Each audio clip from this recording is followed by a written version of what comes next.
Mhm. The phone was still warm in my hand when I walked back through those heavy oak doors. 63 years old, and I had just done it. Signed the final papers that afternoon at the lawyer's office on King Street West. 31 years of building Caldwell Cold Chain Logistics, refrigerated transport across Ontario, Quebec, and into the Maritimes. And now it belonged to someone else. $4.8 million after taxes and fees, sitting in an account with my name on it. My financial advisor called it life-changing money. I called it 31 years of bad backs, missed Christmases, and diesel fumes. My son had suggested the restaurant, the Mirador on Wellington Street in Ottawa, the kind of place where the menus have no prices and the sommelier introduces himself by first name. I'd driven past it 100 times and never gone in. My son said it was the right place to celebrate. He made the reservation himself. I should have been happy. I was happy. At least I thought I was. The maître d' led me to the table near the window, where my son was already seated with his wife. They stood up when they saw me. My son, tall. The same dark eyes as his mother, hugged me the way he used to when he was small.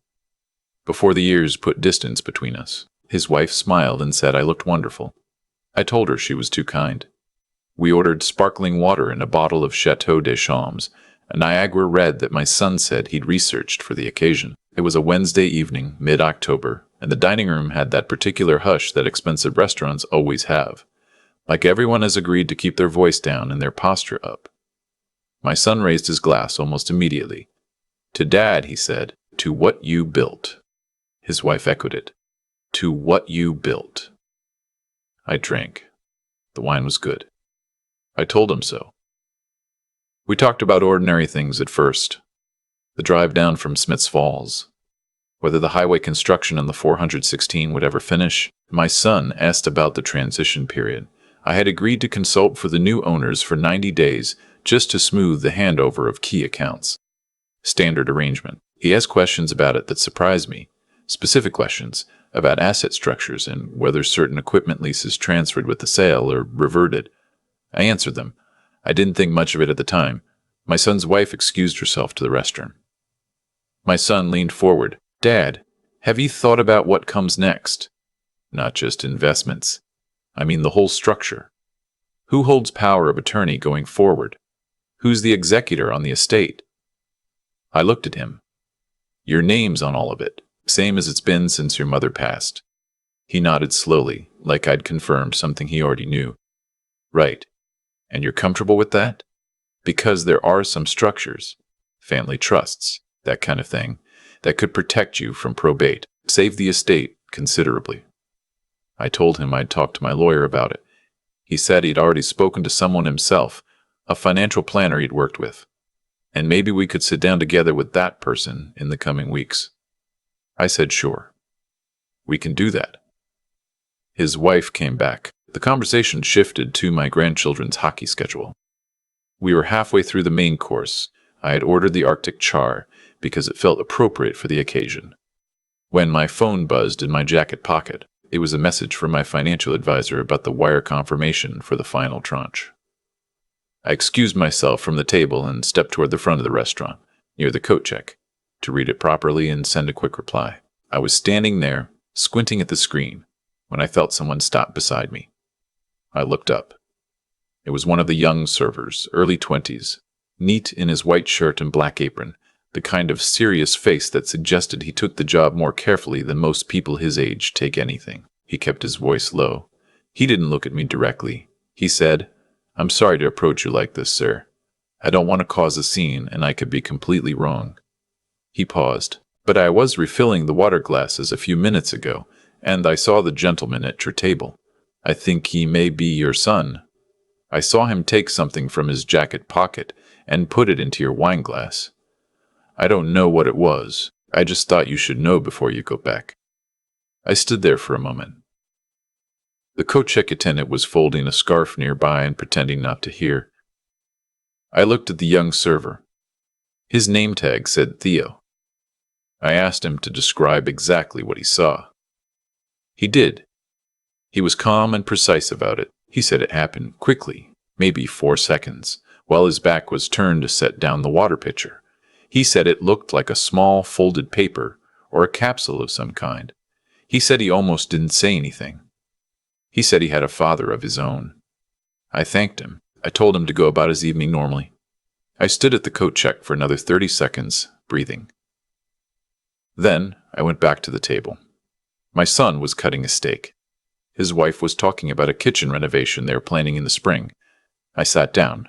I picked up my wine glass, said I needed to step around the table to look at the view from his side, some comment about the Parliament buildings lit up across the canal, and in that movement, casually, I set my glass down near his place setting and picked up the one in front of him. Neither of them noticed. Or if they did, they didn't say anything. I watched my son reach for his glass without looking at it and take a long drink. About 20 minutes later, his wife asked if he was feeling all right. His face had gone pale.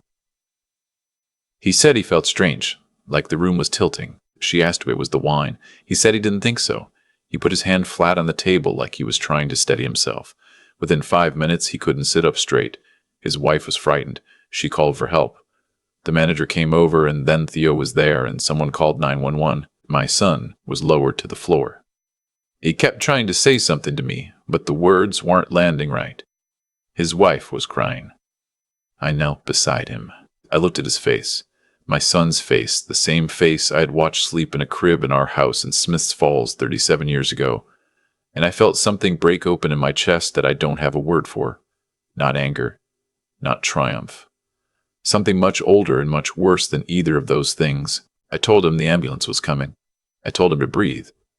The paramedics arrived in under 9 minutes. They were efficient and kind. Before they took him out, one of them turned to his wife and said they needed to know if he had taken anything, any substances, any medication not prescribed. She said no, nothing, just wine with dinner. The paramedic looked at me. I said the same thing, and then I said, "You should test his blood for anything unusual." The paramedic looked at me for a moment longer than was comfortable, and then nodded. His wife rode in the ambulance. I followed in a cab. The hospital was the Ottawa General. I sat in the waiting room for 2 hours with a paper cup of Tim Hortons coffee that someone had pressed into my hand. A social worker came and sat with me for a while and asked if I had anyone to call. I said no, not tonight. What I didn't say out loud, what I had been sitting with since Theo stopped me at the coat check, was that I had suspected something was wrong for almost 3 months. It started with small things, my son calling more frequently, asking about the sale process, asking questions that a loving son would ask, but also that a very interested party would ask. Then a conversation I overheard by accident when I called him one evening, and he hadn't realized the phone had connected. His voice, and another voice I didn't recognize, talking about timelines, talking about the estate, talking about when the old man signs. I hung up quietly. I sat in my kitchen in Smiths Falls for a long time. I didn't confront him. I called my lawyer the next morning, and we quietly began restructuring. The power of attorney was revised. The estate documents were amended. Everything that had my son's name on it now had a trust structure around it with a corporate trustee, a law firm in Toronto. My son knew none of this. The sale of the company proceeded normally. I behaved normally. I had dinner with him and his wife 3 weeks before that evening at Le Mirador, and I laughed at his jokes, and I helped carry dishes after the meal, and I thought every single day that I was wrong, that I had misheard the phone call, that the questions were just the questions of a son who cared. The blood test confirmed what Theo had seen. The substance was a high dose of a sedative that, in a man my age with mild hypertension, would have looked like a cardiac event. That's what the toxicologist told police. It might not have killed me. It also might have. My son was charged.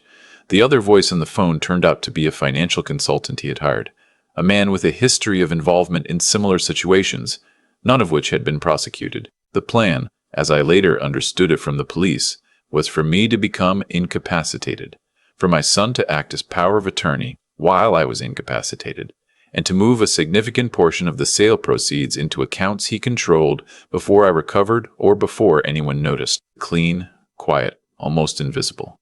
His wife, and I believe this completely because I know her and because the investigation confirmed it, had no idea. She had married my son in good faith. What she was living with afterward is her own story to tell, not mine. My son was released on bail. He is awaiting trial. His lawyer says the charges may be reduced. My lawyer says that's unlikely given the forensic evidence. Either way, I will be in a courtroom sometime in the next year sitting across from my son, and I do not know yet what that will feel like. What I know is this: I am not destroyed by it. I want to be clear about that, because I think people expect you to be destroyed by something like this. And when you're not, they assume you're in denial or you haven't processed it. I have processed it. I process it every morning when I wake up in my house in Smiths Falls and make coffee and listen to CBC radio and feed my neighbor's dog when she's working the early shift. I am 63 years old, and I have buried a wife and built a company from a single refrigerated truck into a fleet of 47, and I know the difference between being broken and being changed. I am changed. My son is my son. That fact does not switch off. I don't know if he will ever explain to me what happened inside him, what need or fear or greed accumulated until it became a plan, until it became a capsule in a jacket pocket at a dinner table. I've replayed every year of his childhood looking for the moment I missed, the thing I didn't give him, or the thing I gave him too much of. I don't find it. Maybe it's not there. Maybe some damage happens to people that their fathers didn't cause and can't fix. I have not visited him. I have written him one letter. I told him I love him because it's true. I told him what he did was a choice he made and will have to answer for. I told him I hope that one day, on the other side of whatever is coming, there might be something to rebuild. I don't know if that's possible. I think it might be the bravest thing I have ever written. What I did not expect, and I want to say this slowly because I mean every word of it, was Theo. About a week after that evening, after things had quieted down enough that I could think in a straight line, I called Le Mirador and asked to speak to the manager. I explained who I was. I said I wanted to understand what had happened from their perspective, and I asked about the young server who had spoken to me. The manager, to her credit, was forthcoming. She said Theo had filed a full incident report immediately after the ambulance left, as the restaurant's policy required. She said he was one of their most conscientious staff. I asked if I could pass along a letter and an envelope for him, care of the restaurant. She said she would make sure he received it. I don't want to say what was in the envelope, because that's between me and Theo, but I will say this: he had taken a risk that night. He could have told himself it was none of his business. He could have refilled the water glasses and gone on with his shift, and let whatever happened happen. He was 23 years old, and he stopped to say something to a stranger because he thought it was the right thing to do. I put in the letter that his instinct was correct. That good instincts in young people are rarer than anyone tells them. That I hoped he was going to be all right in the world. He wrote back. A short note. Careful handwriting on plain paper. He said he came from a family where looking out for people was just what you did. He said his father had taught him that. He said he was glad I was okay. I have that note on my refrigerator door in Smiths Falls, next to a photo of my wife from 1987, and a take-out menu from the Thai place in Perth that I keep meaning to throw away. I don't know what I'm building next. The company is gone. The fight is still ongoing in the courts. My son's face on the other side of a lawyer's table is a thing I'm learning to carry. But I am 63, not 83. I still have my health, my house, my neighbor's dog on Tuesday mornings. I still have whatever it is that makes a person get up and try again, and I have learned, more clearly than I ever wanted to, that it doesn't always come from the people you raised. Sometimes it comes from a 23-year-old in a white shirt and a black apron who just thought you should know.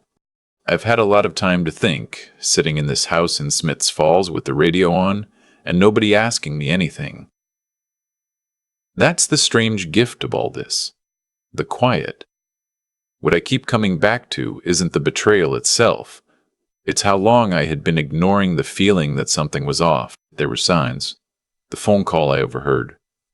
The questions Mitchell kept asking about estate structures, about timelines, about what happens after. I told myself I was reading too much into things, that a son asking about his father's finances was just responsible, just caring. I wanted that to be true, so I made it true, in my head, for longer than I should have. That's the first thing I'd say to anyone in a similar situation.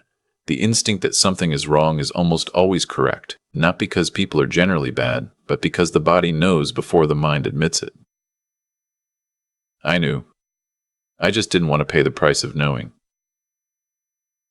There's a version of the story where I don't restructure the estate quietly, where I don't call my lawyer that morning after the overheard phone call, where I trust completely and go back to that table at the Mirador and drink from my own glass.